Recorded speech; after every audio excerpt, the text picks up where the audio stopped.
सोचिए, हर साल भारत में 13 लाख से ज्यादा लोग एक ऐसी चीज से मर जाते हैं जो बम है न गोली, बल्कि हर गली नुक्कड़ पर यह खुलेआम बिकती है।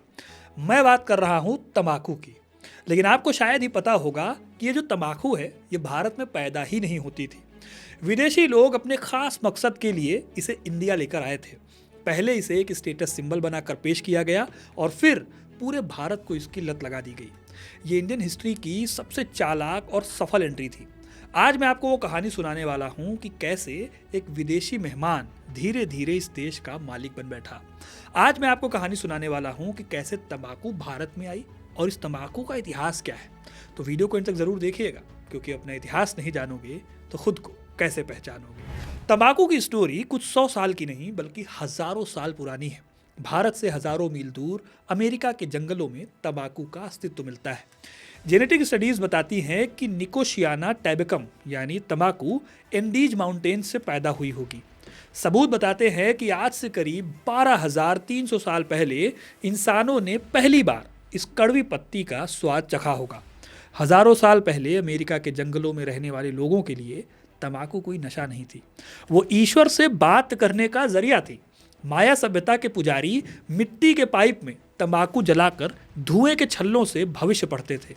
उनके लिए तंबाकू की पत्ती से निकला धुआं एक लैंग्वेज थी जो सीधे स्वर्ग तक पहुंचती थी। एज़टेक योद्धा इसे चबाकर भूख, दर्द और थकान भूल जाते थे। उनके लिए ये एक जादुई जड़ी बूटी थी जो रूहानी ताकतों को खुश करने और औकात से ज़्यादा काम करने के लिए काम आती थी। वो मानते थे कि इस पत्ती की बदौलत उनको अपने पूर्वजों का आशीर्वाद मिलता है।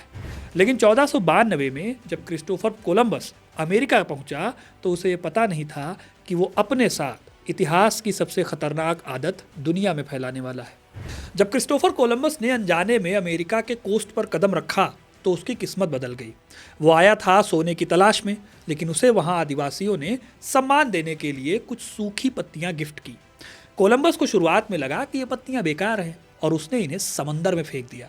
लेकिन उसके साथ आए हुए नाविकों ने देखा कि ताइनो आदिवासी इन पत्तियों को कोहिबा कहते हैं और इन्हें पीकर एक अजीबोगरीब एनर्जी में झूमते हैं।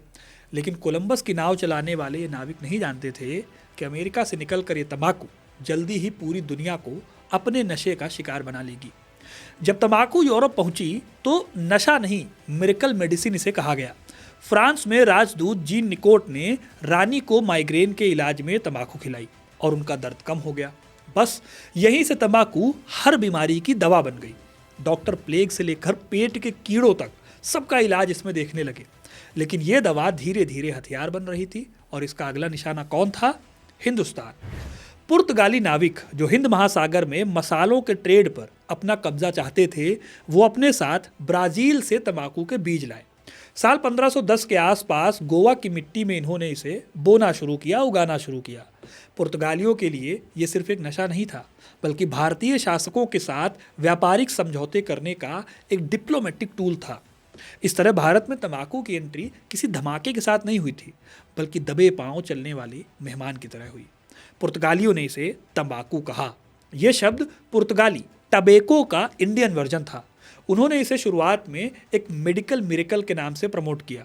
उन्होंने क्लेम किया कि इसके धुएं से जहरीले कीड़े भाग जाते हैं और पुराने से पुराने घाव इससे भर जाते हैं।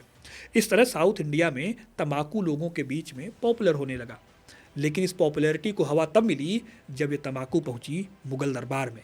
साल 1604 से 5 के आसपास शहनशाह अकबर के दरबार में बीजापुर से लौटे उनके दूत मिर्जा असद बेग ने एक ऐसा गिफ्ट दिया जिसने पूरे मुगल हरम और दीवाने आम को हैरत में डाल दिया।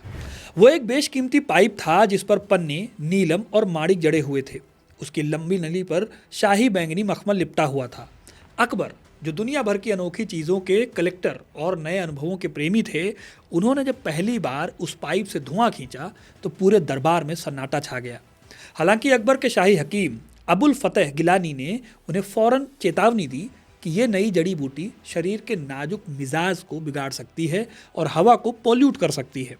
लेकिन अकबर क्यूरियस थे, इसलिए उन्होंने इसे पिया और पसंद भी किया।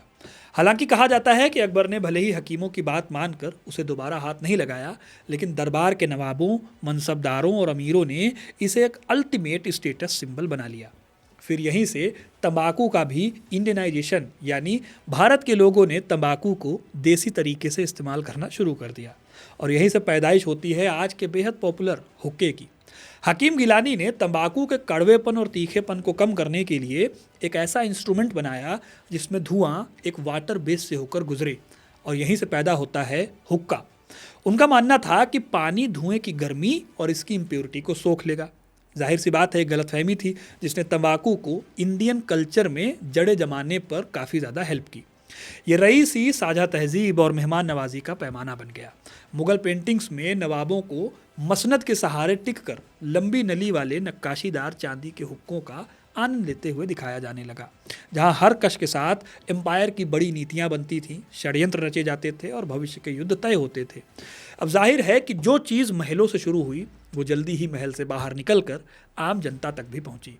जहांगीर के दौर तक आते आते तंबाकू की लत इतनी बड़ी और इतनी भयानक हो गई कि खुद बादशाह को भी टेंशन होने लगी। उन्होंने देखा कि अच्छे खासे सैनिक, दरबारी और विद्वान अपना कामकाज छोड़कर बस हुक्के की गड़गड़ाहट और धुएं के छल्लों में खोए रहते हैं। इसी वजह से साल 1617 में जहांगीर ने एक शाही फरमान जारी किया और तंबाकू पर पूरी तरह से बैन लगा दिया। उन्होंने अपनी आत्मकथा तुजुके जहांगीरी में लिखा है कि इस लत ने नौजवानों की सेहत और काम करने की ताकत पर बहुत बुरा असर डाला है। खैर, पाबंदी के बावजूद तंबाकू की डिमांड कम होने की बजाय उसकी ब्लैक मार्केट और प्राइस दोनों बढ़ गए। तंबाकू को चोरी छिपे उगाया जाने लगा। ये बैन एक तरह से पुर्तगाली ट्रेडर्स के लिए प्रॉफिट की चाबी थी। औरंगजेब अपने ज़माने में समझ चुके थे कि इस लत को जड़ से मिटाना इम्पॉसिबल है, इसीलिए उन्होंने मोरालिटी को रखा साइड में और तंबाकू पर अच्छा खासा टैक्स लगा दिया। इस टैक्सेशन की बदौलत सिर्फ दिल्ली की मंडी से रोज़ाना 5,000 से 6,000 रुपए का रेवेन्यू मिलने लगा। अब ये अपने आप में बहुत बड़ी वैल्यू थी उस टाइम पर, और इसका इस्तेमाल औरंगजेब ने कहाँ किया? डेक्कन कैंपेन्स में, यानी कि दक्कन की लड़ाइयों में। इस तरह से एक नशा जो है उस साम्राज्य की सीमाओं को सेफ रखने के काम आने लगा था। फिर 18वीं और 19वीं सदी के दौरान भारत में अंग्रेज़ों की पकड़ मजबूत हुई। ब्रिटिशर्स के आने से तंबाकू का नेचर पूरी तरह से बदल गया और ये ग्लोबल ट्रेडिंग कमोडिटी बन गया। ब्रिटिश ईस्ट इंडिया कंपनी ने इसे एक कैश क्रॉप की तरह देखा, जो कपास, रेशम और नील की तरह ही अच्छा खासा प्रॉफिट दे सकती थी। फिर इसके लिए उन्होंने इंडियन एग्रीकल्चर को पूरी तरह से बदल दिया और इंडियन फार्मर्स को मजबूर किया कि वो अनाज ना उगाएं बल्कि तंबाकू उगाएं। यही नहीं, तंबाकू की क्वालिटी को अच्छा करने के लिए उन्होंने अमेरिका और ब्राज़ील से नए नए बीज मंगवाए।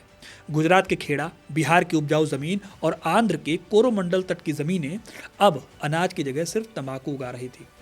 आपको पता है कि तंबाकू में निकोटीन होता है। इसी निकोटीन के चलते लैंड की फर्टिलिटी कम होती गई, यानी कि फसल अब पहले से कम उगने लगी। लेकिन ईस्ट इंडिया कंपनी की तिजोरी तेजी से भरती चली गई। किसानों के लिए एक तरह से ये गोल्डन लीफ थी, लेकिन इसकी कीमत उन्हें अक्सर अकाल के दौरान अनाज की कमी के रूप में चुकानी पड़ती थी। इसी बीच एक नया फेज आता है। साल 1899 में एक अकाल पड़ा। इतिहास में इसे छप्पनिया अकाल कहा जाता है। यह ऐसा अकाल था जिसमें सूखे और भूख से बेहाल मजदूरों के हाथों से महंगी तंबाकू फिसल गई। तब मोहनलाल और हरगोविंद पटेल जैसे कुछ बिजनेसमैन थे जिन्होंने अपना दिमाग लगाया।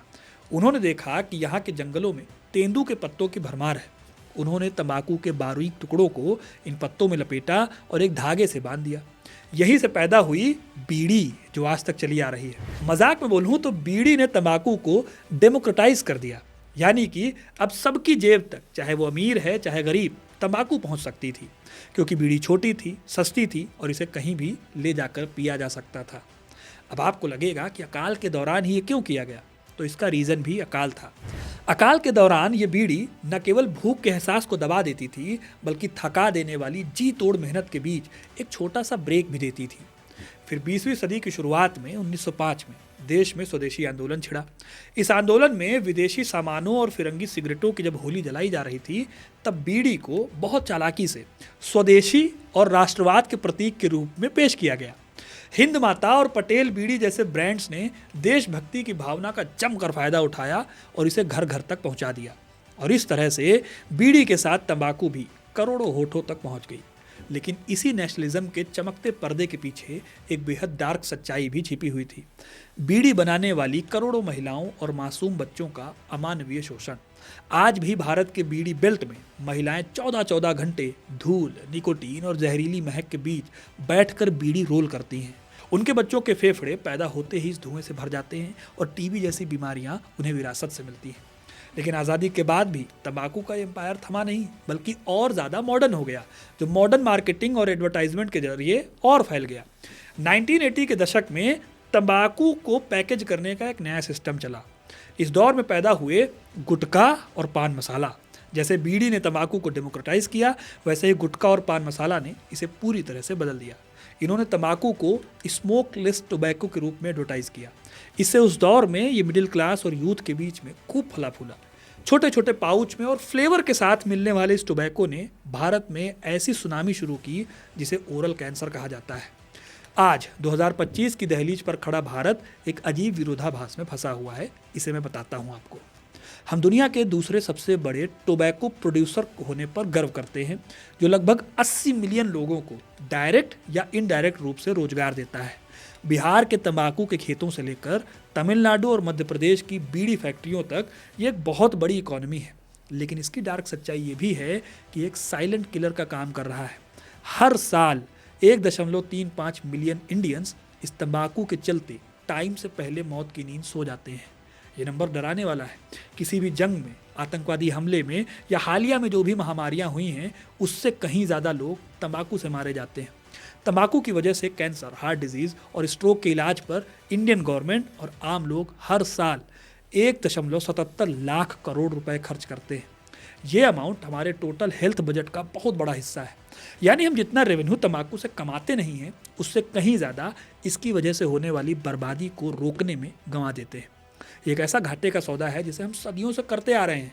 तंबाकू का ये डार्क ट्रुथ सिर्फ आंकड़ों की फाइल्स में नहीं है, बल्कि उन लाखों टूटे हुए परिवारों की खामोशी और सिसकियों में है, जिन्होंने अपने घर के सबसे कमाऊ सदस्य को सिर्फ एक लत की वजह से खो दिया। इस तरह दोस्तों, तंबाकू की कहानी बताती है कि कॉरपोरेट मुनाफा और व्यापारिक रेवेन्यू कभी भी इंसान की जान और हेल्थ से बड़ा नहीं हो सकता। जो पौधा करीब 400 साल पहले एक मेडिसिन और गेस्ट बनकर हमारे देश में आया था, वो आज हमारे घर का मालिक बनकर हमें ही धीरे धीरे जलाकर राख कर रहा है। तो ये थी कहानी तंबाकू के इतिहास की और कैसे तंबाकू भारत में आया। आपको ये कहानी कैसी लगी, कमेंट करके ज़रूर बताइए। वीडियो को लाइक और शेयर करना ना भूलें और ऐसी इंटरेस्टिंग कहानियों के लिए, इतिहास से जुड़े रहने के लिए हिस्ट्री कनेक्ट को सब्सक्राइब ज़रूर करें। धन्यवाद।